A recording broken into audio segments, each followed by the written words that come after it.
And it's time for us to talk about energy. Now, we know that as of Monday at about 6:57, almost 4 p.m., the power grid collapsed, the national power grid collapsed. And so it took about pretty much 24 hours to get the power up again. And now we're going to be talking about the power grid collapse and the federal government's move to regionalize distribution, especially when it comes to power grid. And to have that conversation with us today, this morning, we're being joined by Devo Okore. He is a public affairs as well as a policy analyst, and he joins us live. And we also have Bola Olojede. He's an economist and also public affairs analyst, and they both join us via video chat. Welcome, and thank you so much for joining us, gentlemen.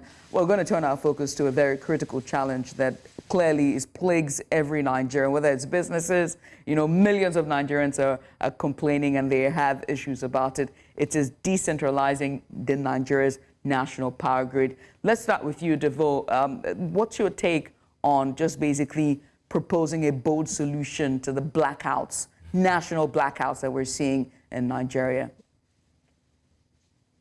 Well, on a lighter note, as some Christians say that God did, the first thing he did was let there be light after he had created, mankind and earth. And it seems we haven't prioritized what I call the most important factor to national and economic developments. That's energy. Energy should be number one at the top of our list in terms of priorities as a nation, because we're literally going nowhere. The outcome of progressive energy sector is equal and almost directly related to the development of the country. And energy speaks to the petroleum, oil, and gas industry. It also speaks to the power electricity industry, which is actually core to turning Nigeria into a productive state. Most of our problems lie in the fact that we're not a productive nation. And because we don't have the power, we don't have the energy to energize or industrialize, therefore we're not able to become productive. Hence, there's a direct connection to the weak currency, because we're not producing anything to be able to earn revenue as a nation, which literally, as you know, power affects almost every aspect of life in terms of corporate and small business development, as well as the jobs that we're looking for, as well as the, what I call it, productive, educational, productive, health sector, productive, food sector. It affects everything. Getting the energy sector right will give us the domino effect towards our country lifting itself out of many of the problems that we find ourselves from. And just to give you a quick statistics so that you know that what we're doing at the moment is not going to work. Let's just take a quick reference of some African and non-African nations. South Africa has a population of about 60 million, and it produces about 40,000 megawatts of electricity, okay? So that's like 1/3 of our population doing almost more than 40 times what we produce at the moment, or 10 times. Egypt, still in Africa, has a population of 100 million, and they are doing about 50,000 megawatts. Indonesia, which has a similar population like Nigeria, about 250 million citizens, produces 80,000 megawatts. Ghana, okay, and this is where you need to see the difference. Ghana has a population of about 30 million individuals. They are doing the same as Nigeria in terms of 4,000 megawatts. Nigeria has a population roughly of 200 million people, and we are producing the same as Ghana. Ghana with about, let's call it 1/6 of our population. Ghana's 30 million individuals, they're doing 4,000 megawatts. Nigeria's 200 million individuals, we're doing 4,000 megawatts. So you can understand why it's not working. It's not going to work. Even if we discuss the challenges, of course you'll have grid collapse. Of course you're going to have unreliable electricity supply. Of course we're going to be in the mess that we're in. And let me reference you. My colleagues in Ghana tell me that they had to return the generator that they bought from Nigeria. You know why? The generator went bad because of non-use. The light was so stable and reliable that the generator that was not turned on, I mean, they turned it on like twice in a year. It became moribund. Now swap into the Nigerian situation. Is there anybody in Nigeria who has a generator that cannot work simply because there was never a need for it? So we clearly have to take the bold move, Judith, that you mentioned, in terms of addressing the power aspect and energy aspects of this country. I literally, for one, want to call for a state of emergency because the power and energy sector, as you can see on the energy side, we're having petroleum scarcity. I understand they're making some moves in terms of liberalization of the markets. Because they've not done that completely, we still suffer the back and forth right now. I should be in the studio, but despite the increase in petroleum price, it's not even available, okay? Move into the power sector. They've introduced Band A, which is supposed to be 12% of the Nigerians who have commercial capacity are paying for the bulk of electricity because the government could not keep up with the 3 trillion naira subsidy that was being paid prior to this time. So you can see, I mean, it's just not going to work. We need to directly look at how we use what we have, okay, to gain. We're rich in gas deposits. We're rich in fossil fuel, be it coal, be it crude oil, be it petroleum products. We're rich in so many other forms of natural elements that could help us if we did the right engagements, either with local players or with international players to supply. Yes, please. Yes, Devo, would like to actually have Bola say something about this because you've reeled out so much stats there that we have so many questions to ask. But let me come to Mr. Bola here, who's joining us as well. Now, Mr. Bola, let's talk about the apparatus that Nigeria has when it comes to power. The minister. Yes, the minister has already told, that's Minister Adebayo Adelabu, he told that decentralization is actually the way to go.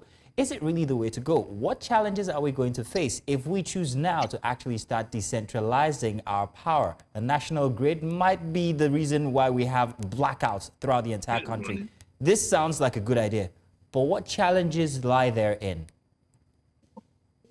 Well, I think what the power minister is trying is to have other people bring on financing into that space. You see, as a centralized grid, it means everything is on the federal government of Nigeria. And we have seen how the federal government has struggled over the years to do something about transmission. Our transmission infrastructure is very old and inefficient. Even when the generating people, you know, there's this generation, transmission, and distribution. Even when the capacity of the generating companies have increased over the years, that's increased over the years, the capacity of that transmission infrastructure to carry what is being produced is suspect. So it keeps backing up. And if you cannot have a transmission grid that can carry what is being produced and move it on to the distribution sector, of course, the distributors have their own challenges as well in terms of infrastructure, then the entire system is not going to be optimized. So you may have capacity to generate 10,000 megawatts, but your grid, your transmission capacity can only carry 5,000 at a time. If it goes more than that, it backs up. So what are you going to do? If you remember the Siemens contract, one of the elements of that contract is the optimization of the chain, which means we have recognized the fact that there is a serious problem across that chain from generation through to distribution. That if at least we can assure that what is being generated could be transmitted and then distributed to the people, we will overnight actually double the capacity that we have in this country. But whatever has happened to the Siemens contract, I don't know. But I see the call by the minister to say, look, the regions, the law is there now. There was no law that allows it to do it. In fact, apart from regions, even a state can generate, transmit, and distribute electricity today under the laws of the country. So it's calling on those regions to also come and invest in the grid. since the law allows them to do it, that means they will be coming up with the relevant financing to do that. And it will relieve the federal government, and it can be a solution. Will they latch on to that? We don't know yet. But if there are regions that say, look, I want to drive the economy of this, my region, and one of the things that are limiting me is power. So you might have a region who is actually ready. Don't forget that several years ago, Lagos had wanted to do something with its own electricity. So it is not impossible that there are regions who are committed and willing to put down the finances or raise the finances, because nobody is asking the government to even go and bring the entire money that will be required. But you can raise the finances, bring in the private sector, get the finances, and do a PPP arrangement or whatever sort, and get transmission working for your own region. So it is a possibility, and I think that is what the minister is trying to do. I want to quickly also make a point about part of what Devo said. You see, I'm also in Band A. There is no light right now. The PHCN went off about 30 minutes ago. I'm actually doing this video using a lamp. You know what I'm using a lamp? Because my generator will not come on. My generator has not been on for at least 3 months. So it's even an unusual thing. I cannot remember any Saturday morning since May when I had no light. So there are some good things that are beginning to happen. How we can rev up on those good things and make it to be more pervasive is important. And how we can also make certain lifestyle adjustments because the cost is prohibitive. My cost tripled in the first month of Band A. Of course, we've made certain adjustment now that has reduced it a little bit, but it can work. What Band A is showing today is that there is something that is possible if we work at it. And I hope we can work at it without it being too burdensome on the people.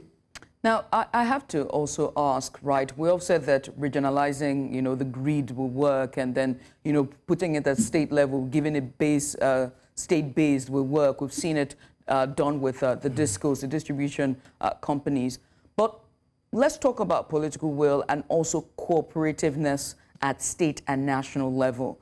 Do you see the synergy between the two being as seamless as possible, or will Nigeria happen as it always does, and then, negotiations or even collaboration would fall through?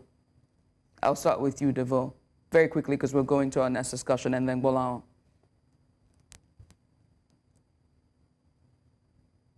Electricity Act, when Buhari moved that states can now generate, was a good move. However, that drives the decentralization.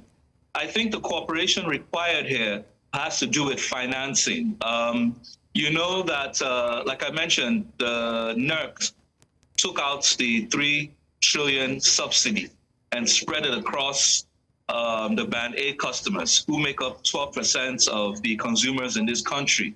Now, the intention, yes, obviously, to foot the bill that is required, which lands to you as a cost-reflective price, is to ensure that everybody pays enough for the investors to make a return. Now, what I expect is that if the states go into some form of financing, creative financing in terms of equity contribution, in terms of public-private partnerships, that's PPPs, in terms of foreign direct investments, that the federal government will come through with the sovereign guarantees required to give both local or foreign partners the confidence to be able to give us what we call long-term affordable financing, okay? Now, that will ensure that the infrastructure gap that is required both in the generation as well as the transmission, which is like key here in terms of the grid grid infrastructure, as well as also the distribution are met. So if that is done, then at the end of the day, you will see some industrial level developments take place. That's literally what has stopped investors. You can look at the oil and gas sector. many investors were not willing to play in the refinery sector, which is our ability to refine our own crude, simply because government was interfering and also fixing the pricing. So you need the same liberalization in the power sector. But for investors to come clean, they also need that guarantee from government that if they put down enough funds to give us like a 2 to 5 year level of outputs, they are sure that with any change in government, they're not going to have a flippant response to that. All right. It's possible. It's extremely very possible. All right. Well, anything to add to that as we move to our next discussion?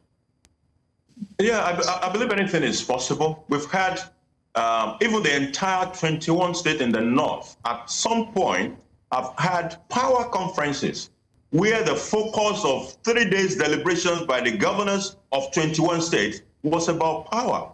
So now that the law has enabled these things to happen, collaboration with, among states and regions should also be possible, whether it is the southeast governors or the southwest or the north central, whoever could take a critical look at how power has limited the growth of the region, might want to do something about it. And like Levo said, I foresee that federal government, who is even championing this regionalization, will be bold enough and have the courage to have a good handshake with any region that comes up with ideas. Well, now, can I come in there and ask something about this regionalization, which we speak so passionately about?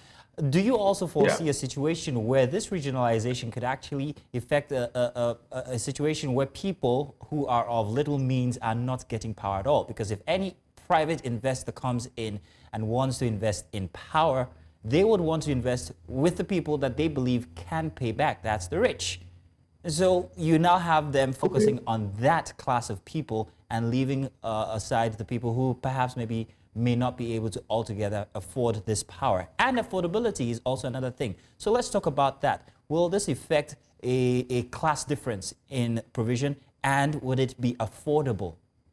Bola, please. You see, there is, in power pricing across the world, there is an element of recognition of that reality, that it is not every consumer group that can afford to pay a certain tariff. So you have a situation, this is across many parts of the world, in the West, in the East, where some people are made to pay higher than some other people. As a matter of fact, that is part of the thinking that is driving the band A, band B, band C. I think there were about 6 or 7 of those bands, even here in Nigeria, to see how you can make the people who probably have a higher capacity to pay more and use that to cushion the effect of the other people down the ladder who may not be able to pay as much, so that we can have power get across to everybody. Now, the duty of the regulator, because see, anything you leave totally in the hands of the private sector, it could lead to fleecing of the public. And that is the role of the regulator. The regulator's duty is to ensure that while this private sector could come in and make things better in terms of bringing capital and the efficiency of running businesses, that they do not fleece the people. And the regulator, in the case of electricity, I think that is NERC, has a big role to play in that. So it is for NERC to ensure that we can have light and that people will not be fleeced in the course of that. All right, let's move to our next conversation very quickly because we're pressed for time. Let's dive into a very critical issue at the heart of Nigeria's economic challenges, which is the rising inflation and the ongoing energy crisis, as we're discussing. So in September of 2024, Nigeria's inflation rate climbed to 32.7%, a jump from the previous months of 32.15%, 15%, I beg your pardon. And all indications point to the further pressure on households and businesses as energy costs continue to soar. Now, with the removal of fuel subsidies and 3 petrol price hikes since early September, Citizens are grappling with the severe cost of living crisis. And in response to this, the federal government has rolled out a number of palliatives, the latest being a 0% VAT waiver on compressed natural gas, CNG, liquefied petrol gas as well, LPG, and their associated equipment and services. Now, the government is positioning CNG as a key driver in the nation's energy transition and economic reform. But can CNG really be the solution to Nigeria's energy and inflation woes? Let me start with you, Agbola. Well, I was actually at a CNG center earlier in the week because I want my vehicle, to be assessed with the possibility of converting. The mathematics of whether CNG is the way to go or not is easy. Here is it. I watched an interview on the TV, a gentleman who was at a party at Ado Ekiti. Two of his friends, he said, came from, I think, Abuja, to that same event. One of them on a CNG vehicle, another on a PMS vehicle. The guy on a CNG vehicle spent 9,000 on fuel. The guy with his PMS Camry spent 48,000. Now, that mathematics is not difficult for anybody to see.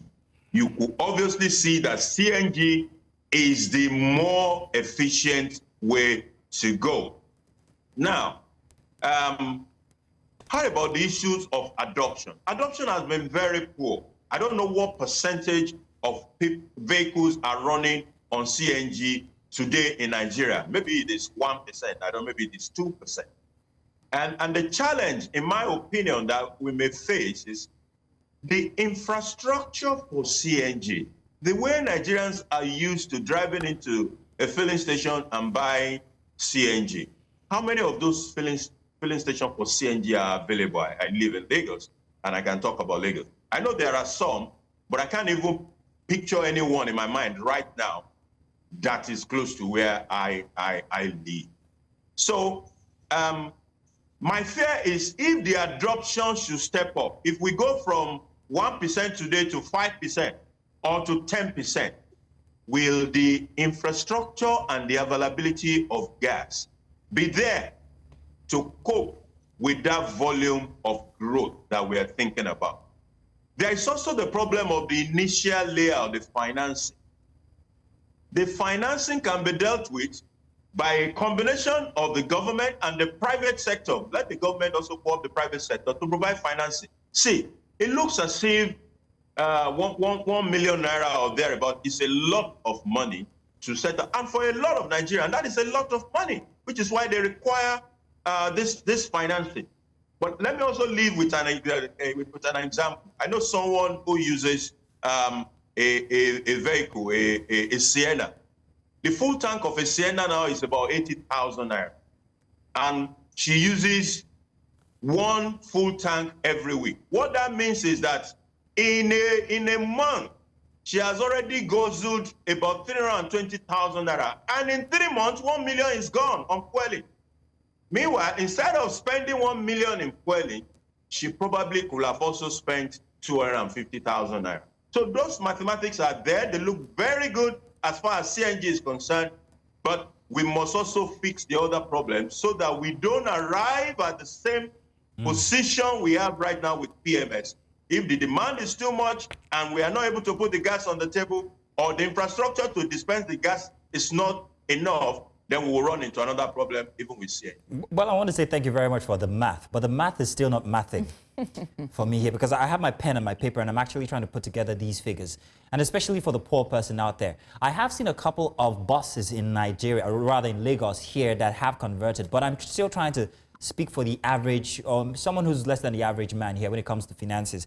If to convert my vehicle would cost me somewhere close to 1 million naira, and my earnings every single month is somewhere around 100 or 150,000 naira, how will I be able, no matter the reforms that the government has put in place to enable people to be able to convert their vehicles to CNG, how can I afford that much? So it becomes a case of the rich being the only people who can afford to actually live lesser or spend lesser on fuel. So it just doesn't add up. where can reprieve come? How can I would like Loan can help you. well, I would like Devo to actually answer on this one. Devo, if you don't mind, if you can please help us math this math out. Let me start on a lighter note again. Someone earning 100,000 should not be driving a car. But let's put it in proper perspective. The maths don't add up because $1 million here. Remember when they were planning for it? We thought it was going to be around 300K, and if subsidized, it would be at 150. Obviously, with exchange and all other subtractions, it's come to $1 million. So even for the middle class, it's a tough uptake. Now, the masses, okay, generally should be using mass transits. So we know that 70% of Nigerians use mass transits. Now, I expect, because most times when we've pushed for the full deregulation of the oil and gas sector, meaning take out the subsidy completely, I think there's about 159 left.